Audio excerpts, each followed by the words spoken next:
Okay, hello everyone. While the last people are joining, I will already shortly introduce myself and our speaker of today. So my name is Annelies. I'm the new project manager of the SciComm Academy of SciMingo. And for those who do not know us or who are joining for the first time, SciMingo is a Flemish non-profit organization, and we believe in the power and also the importance of science communication. And specifically with our SciComm Academy, we want to guide scientists a bit more in this process. And therefore, we organize, on one hand, these free lunch talks, which can be lectures like the one of today, but sometimes also more interactive panel discussions, like, for example, the one of next month, which is in Dutch and which will focus on the importance of citizen science. If you want to stay up to date, you can always subscribe to our newsletter, and I will link it in the chat right away. In addition to our lunch talks, we also organize more hands-on workshops, which are in person here in Brussels, in Belgium. And they can go about a different range of topics like podcasting, popular science writing, or also social media. And this brings me, of course, to our topic of today, which we are happy to co-organize with EDMO, which is an organization that aims to monitor and tackle disinformation and also the sources of it. And for our topic of today, we invited Bert Pieters with us as our speaker. Bert works for MediaWijs, which is a knowledge center that helps people to understand and also use more consciously media and also more critically. And Bert has a lot of experience in both popularization and radicalization, as well as teaching about propaganda. And therefore, we think he is the ideal person to guide us today in our topic. I will not introduce him any further. I will give the floor right away to him. But I first still want to encourage all of you to ask your questions in the Q&A window, and I will try to cover as many as possible after the talk, or depending on the relevance, of course, I can interrupt maybe in between. So I wish you all a very inspiring and encouraging talk. And voilà, Bert, the floor is yours. Thank you, Annelies. Hello for my part as well, everybody. Thanks for this introduction. I'm going to start sharing my screen. And that takes always a bit of time, but normally now everything should be all right. Now you see me twice, I guess, once in my slides and once in a little screen. This is me. I'm Bert, working for MediaWijs. MediaWijs is, as Annelies said, a knowledge center related to IMEC VUB. But we are not scientists ourselves.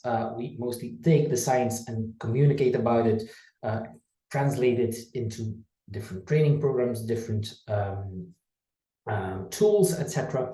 But I'll explain it a bit later on. First, I want to have some more words about EDMO BeLux. As Annelies said, we are co-organizing this together with the SciComm Academy. This is our website, this infocheck.be or .lu, depending if you are in Belgium or in Luxembourg, you can pick, or at least you can pick one of those. As Annelies said, we are an organization or a collaboration working together between scientists, fact-checkers, journalists, researchers, and educational organizations to fight disinformation. We are monitoring what is happening online about what is fake news in general, misleading information in a broader sense, doing some research about it, and also that's what MediaWijs is doing in this collaboration, is trying to create tools for the broader public. How can you teach about this information? We will also start a campaign about having doubts later on this year, because a lot of people are in doubt in what they see. Why are some scientists saying this and others are saying that, and why is the mainstream media only saying the first part and not the second part? So how to deal with that doubt will be addressed later on in a campaign. So probably for some of you that might be of interest as well. If you want to have a look at what we are doing, go to our website, subscribe for the newsletter, as that's the same for both organizations organizing this event, of course. Then you can have a look at what we are doing, and we'll keep you up to date, that you know what is happening. Then a little more, so this info check or EDMO BeLux is a collaboration between partners like VUB, Université Saint-Louis, Bruxelles, EU Disinfo Lab. Those are mainly the research partners. Then fact checkers from, for example, Agence France Presse, RTL, and then media literacy organizations like Media Animation for the French-speaking part of Belgium, MediaWijs for the Flemish-speaking part of Belgium. And as I said, I'm working for MediaWijs, the Flemish Knowledge Center for Digital and Media Literacy. Our aim is to make citizens users of media, but not only just users, but active users, creative users, critical users, and conscious users of media. Media in the broad sense of the word is not only news media, but also social media, games, ICT in general. So that is our aim, a large, broad mission we've got. We mainly do that by supporting the fields, meaning teachers, librarians, youth care workers, and we do that based upon research and best practice. We translate mostly, as I said before, we translate research and best practices into other means, like, for example, today is the starting day of our media coach training. It's a training for everybody wanting to be the media literacy expert in their organization. Mostly it's around 10 days that people come together and exchange about different topics within media literacy. That can be disinformation, that can be cyberbullying, sexting, etc. They exchange about practices, about what they are doing, how they can do it. We also have an online component, so it's a combination of online learning and exchanging and practicing in real life. That's one of the things we do. We also translate a lot of good content, good research into practices, into tools that people can use. These are a few, you see a few on your screen. For example, we are the coordinators of the News in the Classroom project. So all things that we know that are working to train people about this information, we translate it into tools that teachers can use. For example, the Data Buzz is a project on AI. EduBox is a collaboration with VRT that we have on different topics. So that's some things that we are doing. We translate information into short articles, for example, on our MediaNest website. This is for parents, maybe interesting for some of you who are parents and have children and are having trouble with, okay, my kid is using TikTok a lot. Is that good? Is that bad? That's not for today, but just gives an impression of what we are doing.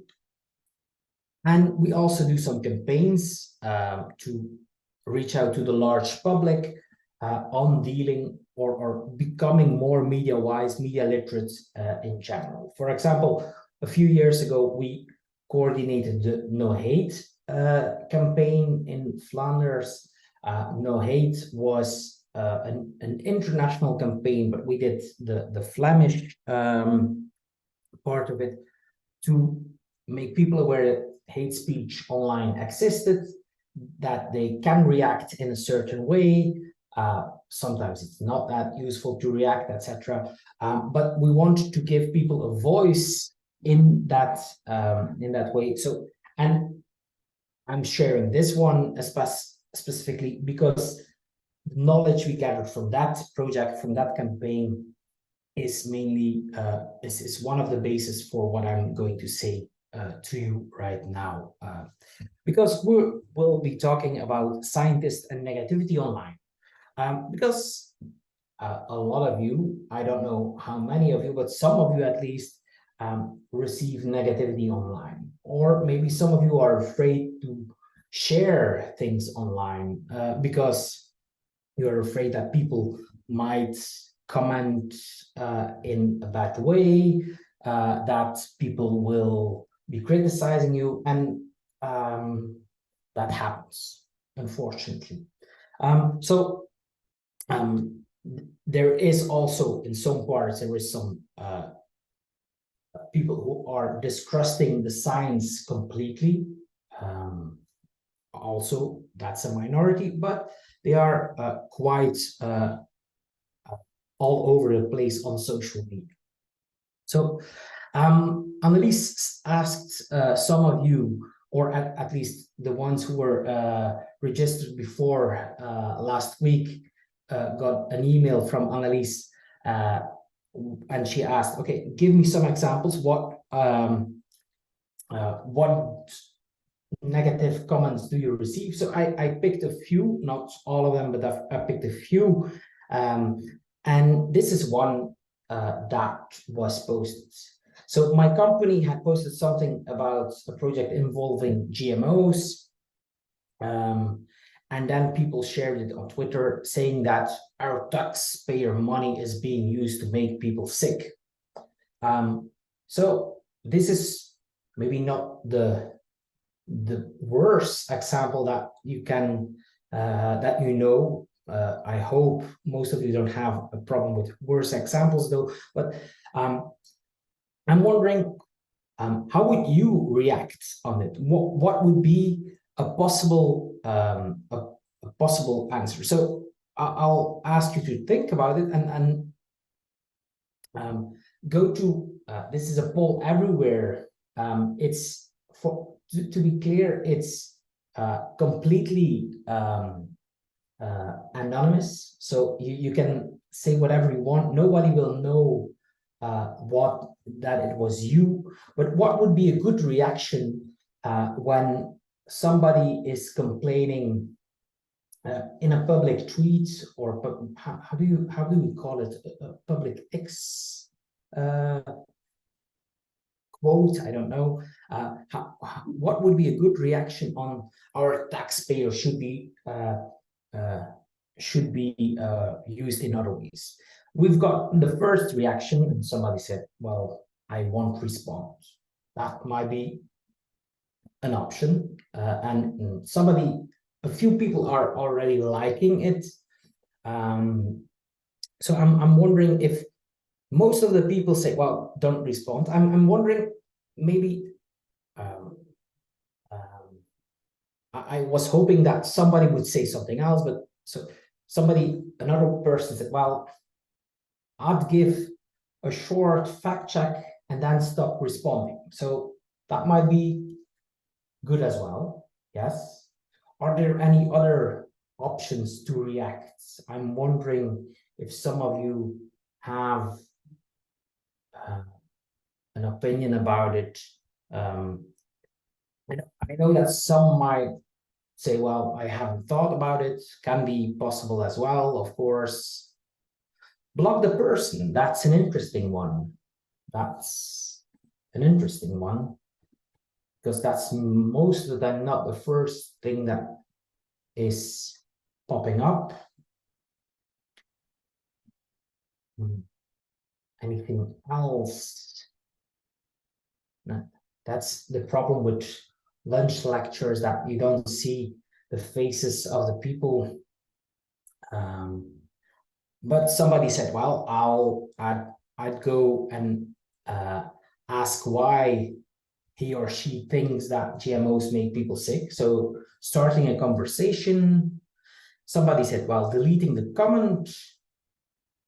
Somebody said, well, I'd ask questions. Probably that's related with the person starting with a very concrete question. So I'm wondering, that's quite a lot of things. I see that deleting the comment, somebody gives a thumb down. That's for everybody participating. Thanks a lot for giving this reactions, but also thank you for quoting and giving thumbs up or thumbs down. So probably at least I guess the deleted comment is the only one with a thumbs down. That might not be. So one person said that I wouldn't do that, but I see that most people said, well, I wouldn't respond, but somebody said, well, no, I would respond. So I'm very curious about why those. If you feel that, well, that you want to share why you want to react, please share it in the chat that everybody can read along. If you don't want to share, that's fine as well. But at least it's good to think about it. There are a lot of responses possible. And of course, every situation is different. Every comment is different. So I'm not going to say what I would do, but I tend to agree with the first opportunities, I guess. But there's something new that I didn't see yet. Use the opportunity to try to share more educational resources addressing the myths. Okay, that's an interesting one. So it's somebody who's, well, there are a lot of myths about GMOs. So this is not really fact checking, but it's like, okay, let's have another conversation about GMOs in general.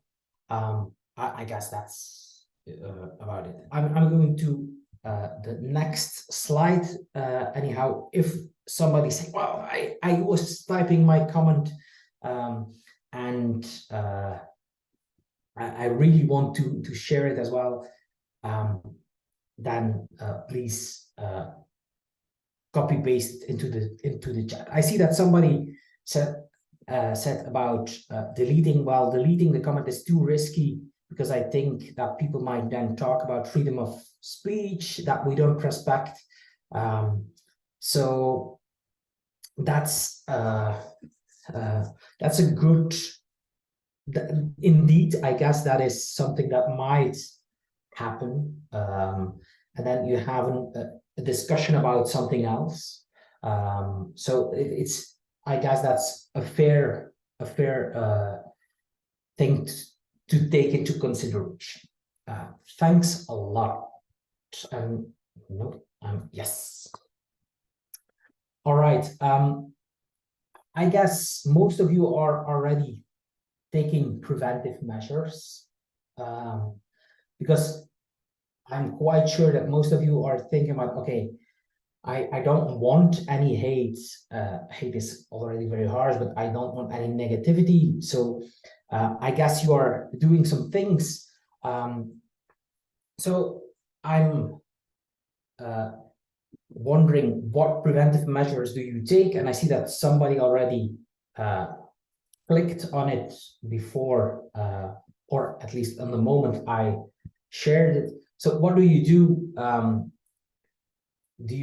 Okay, and I see that I've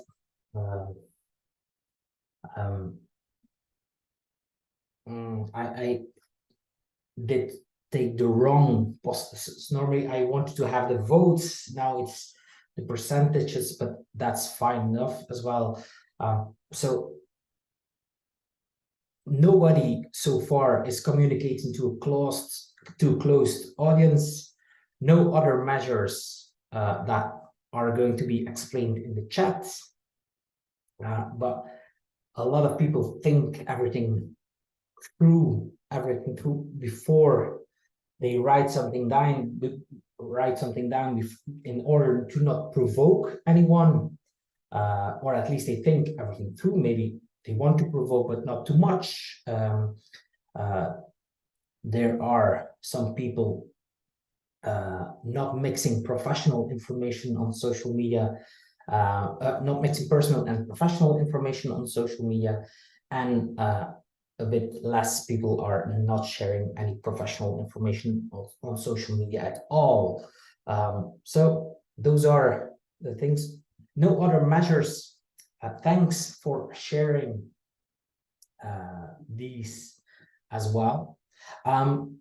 It's good to think about, okay, there are some things that I can do beforehand. And I know you are researchers, scientists, so most of you think things through. So that's your job. So that's it was quite obvious that that would be the most voted one. But there are some things that you can do at taking preventive measures. So some of the things that might be first of all, I'm not saying this is everything that you should do. I am not taking any decisions for you. I'm going to have some thoughts about it, but you are you, and you can do whatever you want, of course. Just use separate accounts for personal and professional communication. That is something a lot of people do. That might be interesting, that might be good, but I know quite a lot of people that are sharing those things because they say, well, actually, for example, quite a lot of professors, and you probably know a few of them yourselves, are mixing political points of view with professional communication, maybe also with the art they are creating. Not a lot of them are sharing information about their family holidays, though, but at least some people are mixing those things as well. But you can use separate accounts. It's probably very clear for most. But also, preventive measure is think about who you want to be online. Do you want to be an active communicator? Meaning you are a scientist and you are an expert, or you are an expert to be in your field, and you see people asking questions. Do you respond to those questions? Are you reacting on other people, what they are saying? That's one thing. If you are doing that quite a lot, then people are, so if they are responding to you, they are expecting an answer. So that is something that you need to take into consideration. If you are an active communicator and then you receive some negative comment and you deny it, well, probably they are taking it in a worse way than when they see it. Okay, you only post about your new research once in a few times a year and not being active for the rest of the time. Well, that's people expect different things, of course. Also think about how your online identity might be used against you, because maybe you have separate accounts for personal and professional communication. But if you are communicating on Instagram in a very open way about your daily life, about going to the local market, etc., and that's openly visible for a lot of people, maybe if they are against you, well, that might be used against you. So that is something that you might take into consideration. Have a look at what you are sharing online and think about, can this be used against you? Of course, everybody is doing this. Think twice before saying or writing something. This is very important, and this is something inherent to all scientists, I guess. But maybe think 3 times before writing or saying something, definitely when talking about things that might arouse emotions, and things that might arouse emotions are children, religion, animals. The example about GMO is maybe about health or the environment. There will be another example about animals later on in this presentation. So those things might provoke emotions. So think about it before, and think about the right platform. That is, of course, I'm not a specialist in those kind of things. I'm not going to tell you which one is better or not, but well, we all know that a platform as Twitter is about tweeting, reacting, and a lot of people having their opinion about it. Maybe that's not what you want to do. I see quite a lot of scientists communicating in the past years via Instagram stories, for example. Instagram stories is something that is publicly available. A lot of people can see it. You have a large audience, but there are no public reactions. That is, for example, interesting if you are saying, well, I do want to I do want to have some visibility about my research. I want to talk about it, but I don't want any fights in the comment section. Instagram story might be of use for that. And I see that some people are trying, for example, first in their stories to tell something, and then if they see, well, it doesn't create too much of a storm, well, I can repost it again on Twitter in an Instagram feed, for example. I'm not saying that you'd all go to Instagram stories though, but it's something to think about, of course. And there are quite a lot of other preventive measures. If some of you is having good ideas about that, please do share them in the chat or later on in the discussion. This is another example that I promised you.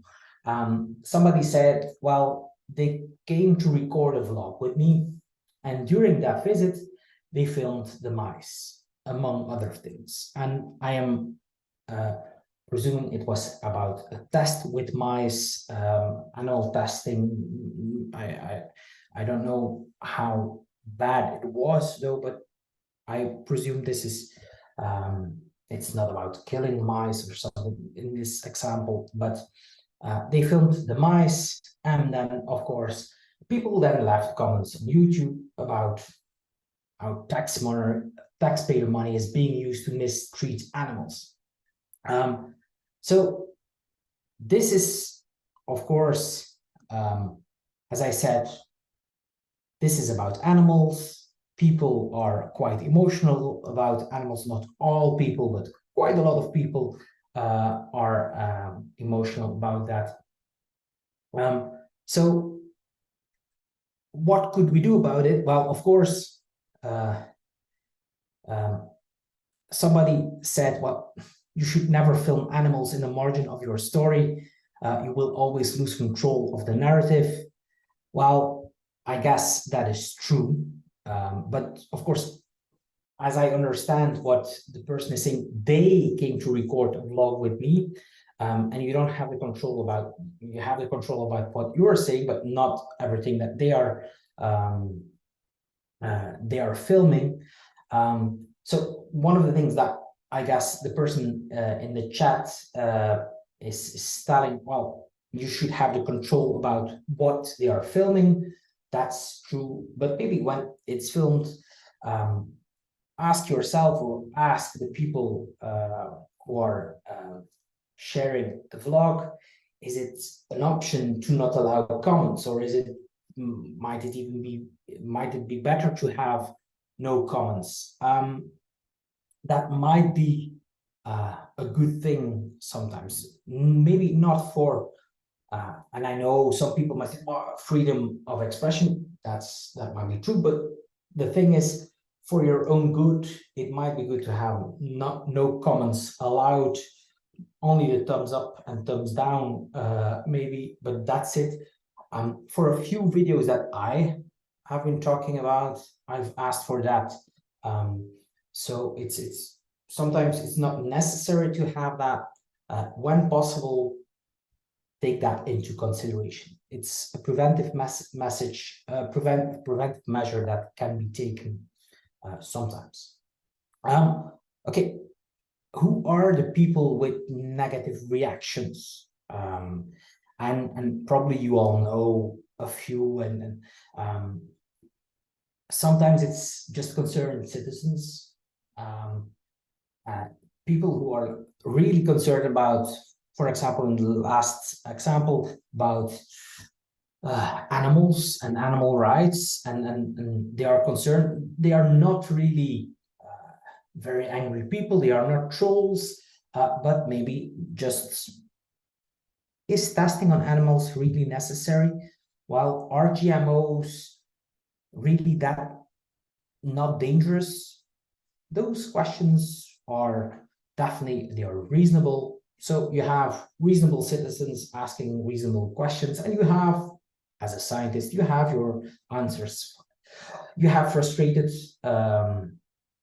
people as well, people who are saying, well, should that money, why don't you use that money for something else instead? True, a lot of people are saying that, well, I have my problems, this should be addressed first. Maybe they are right, but that's not your fault, of course. You have the people misunderstanding things. Definitely, if you have some of your papers or some of your results being published in a newspaper, they put a very catchy headline above it, and then people only read that headline and they are misunderstanding your whole research with a lot of nuances because that one sentence is on top of the article. So that might get some angry reactions as well. You have some organized activists. I hope that you don't have to experience that too much, but sometimes you might have some people reacting against it. So, for example, that animal testing, maybe a lot of people go to the Twitter account of that person, and let's all say that it's a bad habit of that person, can be as well. And of course, you have the trolls, and the trolls, well, they are just having fun with you, with their questions and their marks to annoy you. So they want you to be annoyed, they want you to be angry, and that's the only thing they want. So you have, so every time you have a negative comment, ask yourself, who is this person talking to? And then, of course, you should ask yourself the next, should I respond to every negative comment? And as a lot of you said, well, I wouldn't react on the first comment. And of course, pick your battles. Not everything is worth flipping out over it. Some things don't deserve reaction. A lot of times, reactions don't deserve your reaction. So I'd say most of the times, not reacting is the best way. And of course, should you react on everything, safety first. If you know this is making me angry, this is making me feel upset, don't do it. It's your health, it's your safety, don't do it. You have other things to do that are more important. And should you react to every negative comment? Well, no, you're not alone. Maybe you have some friends, some colleagues who can do that as well. And that's something important. Ask sometimes for help. I'm going to give you some guidelines to react, but in a lot of times, you might be the one being upset, being angry with the reaction. So, but sometimes your partner, your colleagues, they can calm you down and say, well, just don't react. Or maybe I'll react, can be possible as well. So you have friends, colleagues to rely on. Please find yourself a squad, I'd say. So this is which one would need a reaction. I have put a few in the poll. So what need a reaction? And if this might be difficult, but maybe it's not something for today, but what needs the fastest response? You have a video about your research with some hate comments that is spread in a closed Telegram group with 35,000 followers. 35,000 followers is a lot, but it's a closed Telegram group. Would you react or not? Someone is insulting you in a personal email. Would you react or not? A public tweet about your scandalous research, and you are mentioned. Would you react? The same about your research, but it's not, you are not mentioned. Would you react? All those things, and then you have one more. Somebody mentions your home address in the comments and said, let's protest in front of the house. Would you react? Or does that need a response? It's not always a react in a way that you react, let's not do that, but it needs a response. Well, this is something, it's, as I said, I'm not going to say this is one thing that everybody should do, but of course you feel that there are some things that you are that are more or less important. At the last page, someone insults you in a personal email. So probably for most of you, that's the easiest one to ignore. It's not open in the public. Then you are not mentioned, then it's about that research that is scandalous. Well, maybe that's the last. And then you have the ones where you are mentioned that are placed as first. So probably if you are mentioned, that's more important to react. You say the first one, I'd say need the fastest response, because of course, let's protest in front of the house. Well, that might be a problem, and for all of those that are mentioned here, that's the only one I got. Unfortunately, that's the only one I can relate to. That's not a good one. That's not nice if people want to do that. So you have the Council of Europe, who is the Council of Europe is not the European Union. It's the larger, more elaborate one, talking about human rights, or in charge of human rights. So that's also including some of the non-EU members like Ukraine, Norway, etc. They have a guide to analyze a case of hate speech, and that's it's something that's in your head, of course, but it's all about the context. Is it vulnerable or not? Who's the speaker? If I guess I could have said, well, somebody with 2 followers on Twitter is attacking you. Would you react? Probably nobody would react, because who's that almost anonymous person with no followers? If it's a person with 50,000 followers, probably you'd say, well, I need some response. What is the intent of the person? Is it to harm you? In the one you voted as first, there is some intention to harm you. In another one, it's like, this is BeLux. Well, it's not that aggressive. So that's content and form as well. The reach of the speech, how many people are being reached, is something definitely also important. And then, of course,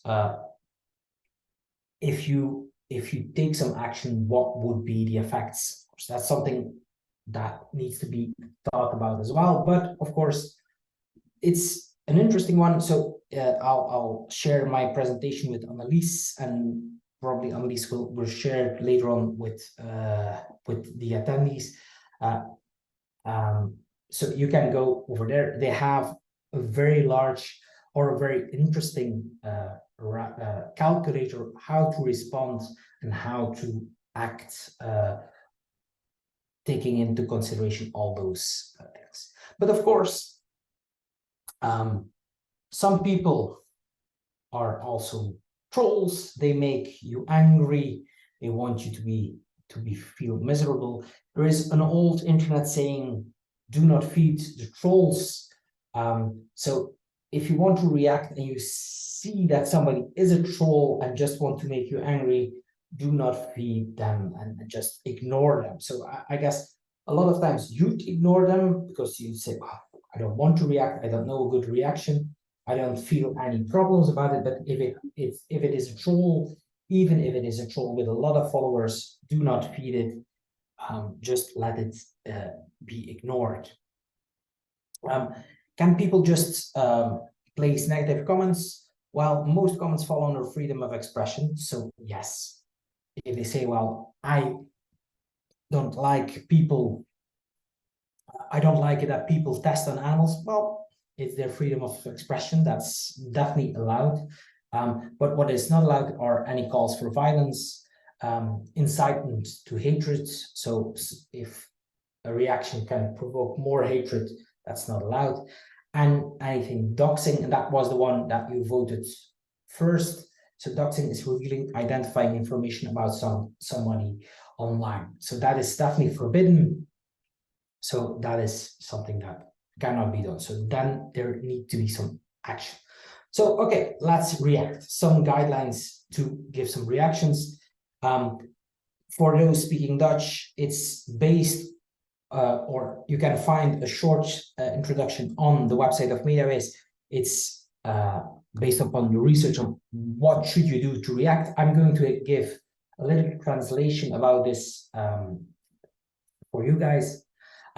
First of all, something that you need to ask yourself: who needs to react? Is it you? You with some colleagues, your boss, or your squad, your partner? Maybe sometimes it's good to have like a friend who's defending you. Maybe it's better to have somebody else reacting on the negativity than yourself. Might be an option as well. So that's the first question you need to ask yourself: who needs to react? I don't have any fixed answers, but because every situation is different, but this is the first question you can ask yourself. Then, okay, who do I want to address and what do I want to achieve? Because actually there are 3 targets that you can address. It's the target of the message. That can be the scientist or a group of scientists, or it can also be the people in the research. For example, if you are doing research about young parents, about refugees, about farmers, they can be addressed in the hateful message as well. So that might be a first group. And then what do you want to do? You want to show some support to the scientists, to the people addressed in your research. You want to show your support to the target, uplift them, or just showing the disagreement with the comments. Because of course, once in a while, if comments say, "Well, yeah, but you know, young parents are just too lazy in my days," then you can show some disagreement with the comments to counterbalance it. Then you have the broader audience, the silent readers, the ones who are not reacting or posting, but you know, a lot of people just read along. They are the silent majority.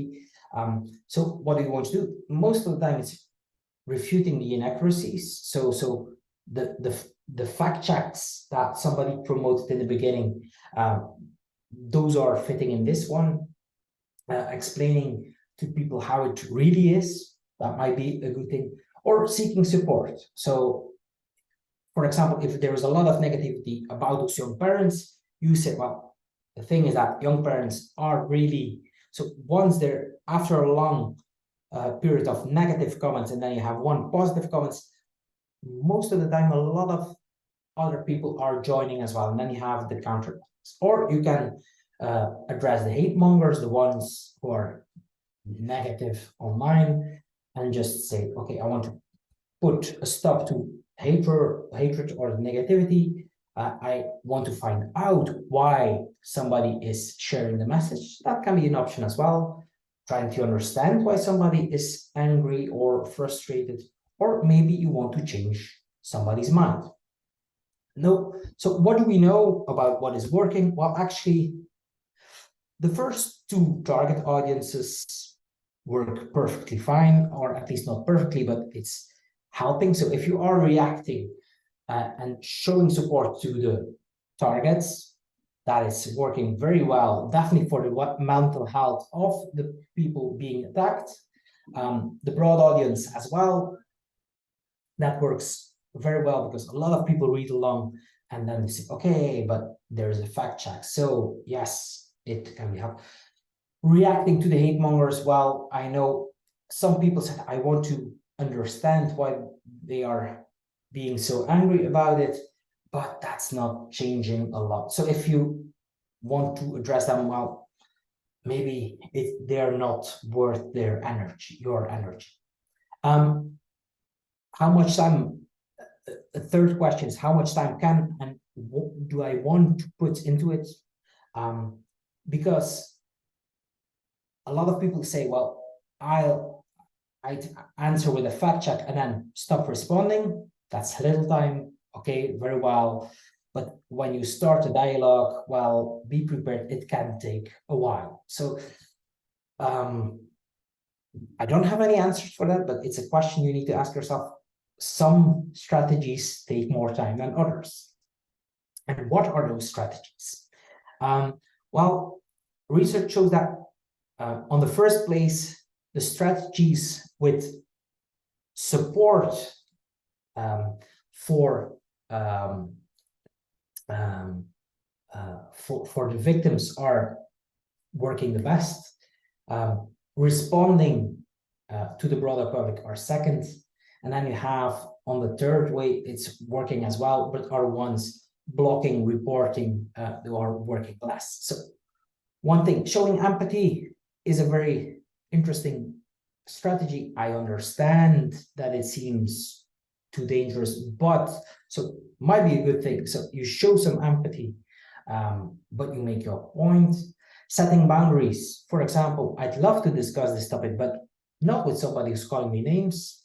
That is something that is this is my boundary, and some people do apologize afterwards. Then you have your discussion maybe, but you set your boundaries very openly.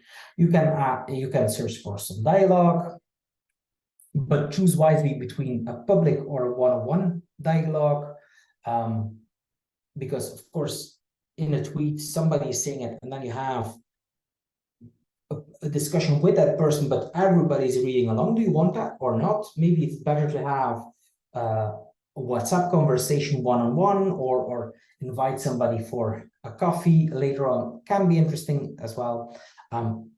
With a dialogue, that's a basic tip, but start with a question. Don't start with your opinion, but start with a question. That's the best thing for starting dialogues. Dialogues is you want to understand people, so starting with the question is the best way. Of course, you can refuting errors, as we said. Things are wrong, maybe sometimes possibly dangerous. So it's a good thing. But you are scientists, you are know-it-alls. Maybe not all of you, but try not to be too pedantic, too elaborate, because a lot of people then feel, they don't feel understood. So try to think about it. It's not that easy, but something to take into consideration. Other strategies, of course, are blocking people, muting people, reporting people as well. You can report people to the community, to the platform when it's against community guidelines. And yes, I know most of the platforms are not doing a lot, I know, but sometimes it's necessary.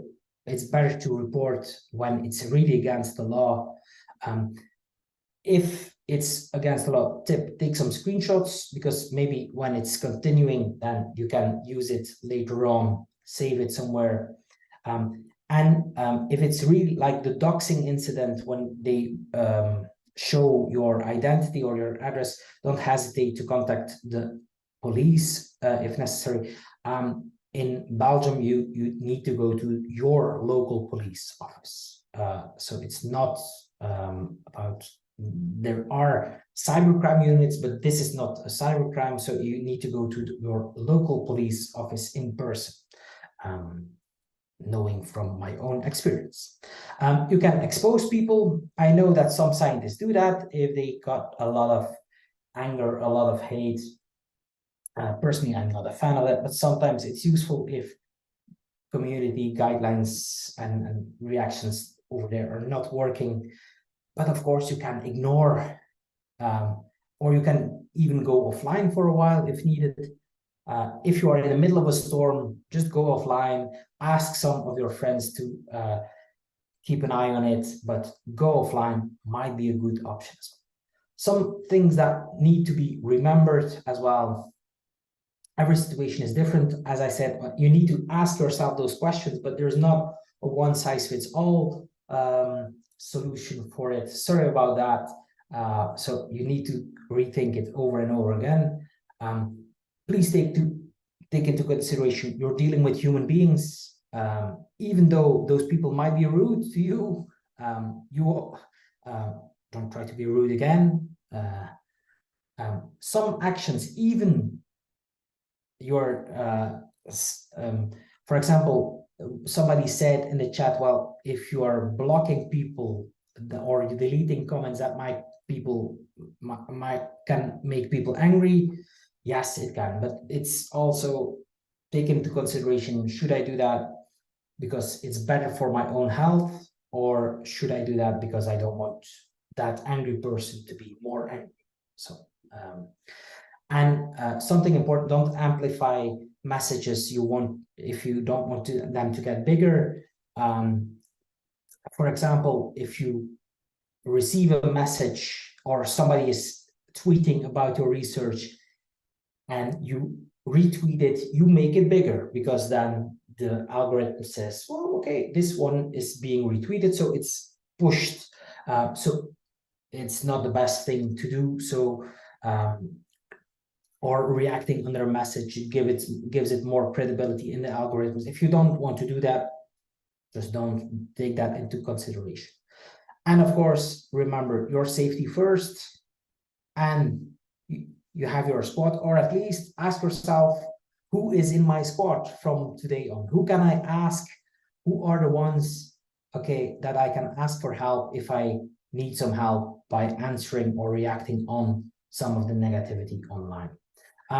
If you want to have some inspiration, have a look at the Lithuanian elves. The Lithuanian elves are an army of elves instead of an army of trolls, and they are activists who are joining forces to counter hate speech online. Not that you need to go that huge in organization, but it's an interesting one to have some inspiration.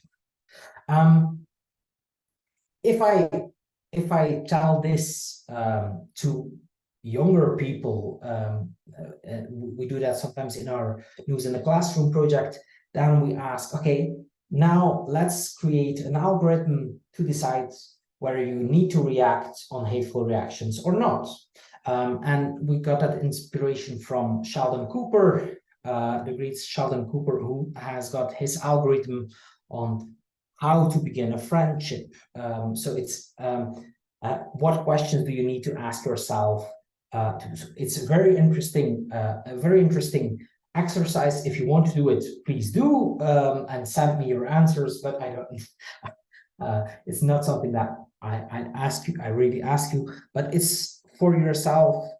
What is my flow chart of dealing with negativity online. We have once created one ourselves. So how to react on, or should I react on social media? A few guidelines to help you along. It's a combination of positive reactions and negative reactions. For example, do you receive a question? Well, just answer it. Do you receive an answer to a question you have asked? Just say thank you. Maybe that sounds very silly, but it's also for yourself. Okay, it's not only about reacting on negativity, it's also how to deal with positivity online. If you want to have it, we got that online. It will be in the link in the presentation I'll be sharing. The project Don't Feature Trolls, which was a project created by a few human rights organizations. They have also a flowchart of how to deal with negativity online. So if somebody is asking a question, well, yes, is it more a commentary question or not? So then you can have, okay, this is something that deals with you. Okay, you can answer, you can ban, you can take it offline, might be of interest as well. And this one is not a flowchart, it's not an algorithm, but it's from the website Dangerous Speech, how to counter speech. It's more like a comic, or that is also interesting with a few tips, maybe of use for you as well. That is more or less what I wanted to say. And if you have any questions, please feel free to ask them right now in the Q&A, or via the chats, or ask me later in my mailbox. If you want to know more about MediaWijs in general, you have our website, and nohate.be is the website with all the information of dealing with online hate. Thanks a lot for that. Okay, thank you, Bert. So yes, please, if you have any questions, shoot. I maybe have one myself. You said that sometimes you're a fan of like blocking the comment section, but related to concerned citizens, will they not still remain concerned at that point? And can you sometimes then not better tackle the problem? Is it, if it's not tackled like in the movie yourself, or the movie itself, for example, or what is your opinion on this? Well, it's it depends on what, for example, the video that the person was talking about, it's about research. It's not about those mice walking around. So I guess in that thing, it's like you have a good video probably, and if all the reactions are about the mice, well, it's not very useful to have that comment section. Of course, it's interesting to push up the algorithms, because a lot of comments pushes you a bit in the algorithms. That might be of interest as well, but sometimes you don't want to have that. For example, we have had a few videos with somebody who was a transgender, and she was really saying very interesting things about dealing with it was with disinformation in a classroom, actually, what she was talking about.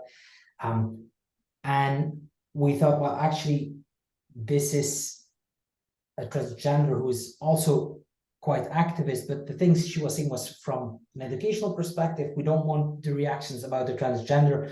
So we decided it's a good video, it will be shared, it will be watched, so leave out the comments section. So it's, I don't think that it's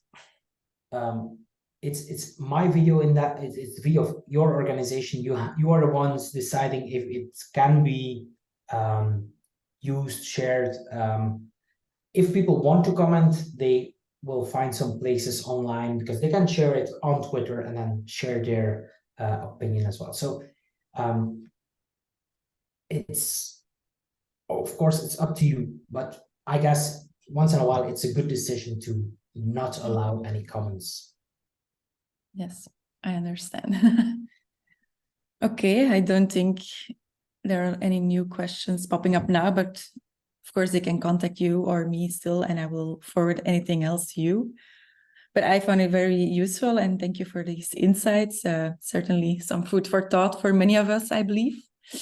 Thank you all of everyone, by the way, for being here. I will indeed share the presentation afterwards with all of the people that were present or the ones that couldn't join with a private link.